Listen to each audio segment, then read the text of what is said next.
ఇంద్రేశ్వరి రుచుల వంటలకు రండి. అల్లం చారు ఎలా చేయాలో తెలుసుకోండి. అల్లం చారుకు కావలసినవి: కందిపప్పు 3 చెంచాలు, కరివేపాకు రెబ్బలు 2, పసుపు పావు చెంచా, టమాటా 1, మిరియాలు చెంచా, అల్లం అంగుళమంత ముక్క, వెల్లుల్లి రెబ్బలు 6, జీలకర్ర చెంచా, ధనియాలు అర చెంచా, కొత్తిమీర తరుగు 2 చెంచాలు, నిమ్మరసం 3 చెంచాలు, ఉప్పు తగినంత.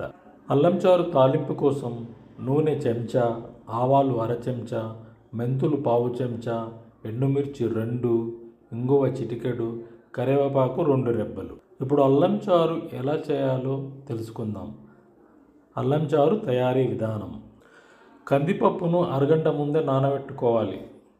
కుక్కర్లో కందిపప్పు, పసుపు, కరివేపాకు రెబ్బలు, టమాటా వేసి తగినన్ని నీళ్లు పోసి 4-5 విజిల్స్ రానిచ్చి మొత్తం ఉడికించుకోవాలి.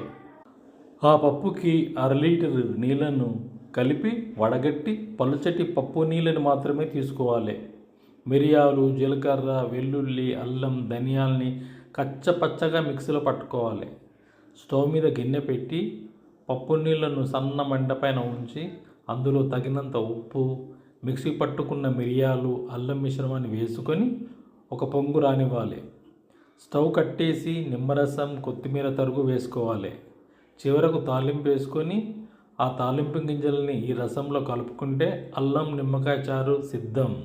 ఇంకెందుకు ఆలస్యం, మొదలెట్టండి అల్లం చారు తయారీ. చేశాక నాకు కామెంట్ చేయడం మర్చిపోకండి మిత్రమా.